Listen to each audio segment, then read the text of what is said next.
प्रत्येक आई आपल्या बाळाचा पहिला रडण्याचा आवाज ऐकते, पहिल्या हसण्यावर भारावून जाते आणि आई हा पहिला शब्द ऐकण्याचे स्वप्न मनात जपून ठेवते. पण जर हेच बाळ नीट ऐकत नसेल तर हा विचारच कोणत्याही आईच्या काळजाचा ठोका चुकवणारा असतो. अनेक रुग्णालयांमध्ये प्रसूतीनंतर नवजात बाळ निरोगी असल्याची खात्री करण्यासाठी काही महत्त्वाच्या तपासण्या करण्याचा सल्ला दिला जातो.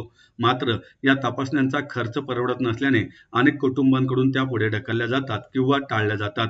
कोणत्याही आर्थिक अडचणींमुळे एखाद्या बालकाच्या आरोग्याकडे दुर्लक्ष होऊ नये आणि प्रत्येक पालकाला आपल्या बाळाच्या आरोग्याची खात्री मिळावी या संवेदनशील भावनेतून राज्याचे उच्च व तंत्र शिक्षण मंत्री तथा कोथरूडचे आमदार चंद्रकांत पाटील यांच्या पुढाकाराने आणि सखी सुखदा फाउंडेशनच्या संचालिका स्मिता पाटील यांच्या माध्यमातून शनिवारी नवजात व लहान बाळांसाठी मोफत श्रवण तपासणी व तज्ज्ञ मार्गदर्शन शिबिराचे आयोजन करण्यात आले होते.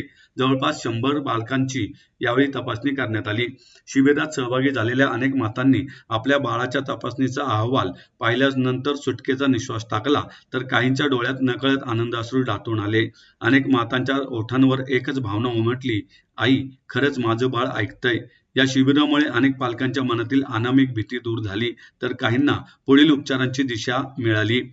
श्रवण दोषाचे वेळेत निदान झाल्यास उपचाराने पुनर्वसन लवकर सुरू करता येते. त्यामुळे बाळाच्या बोलण्याच्या, भाषेच्या आणि बौद्धिक विकासाला योग्य दिशा मिळते. वेळेत केलेली श्रवण तपासणी अनेक मुलांचे भविष्य बदलू शकते.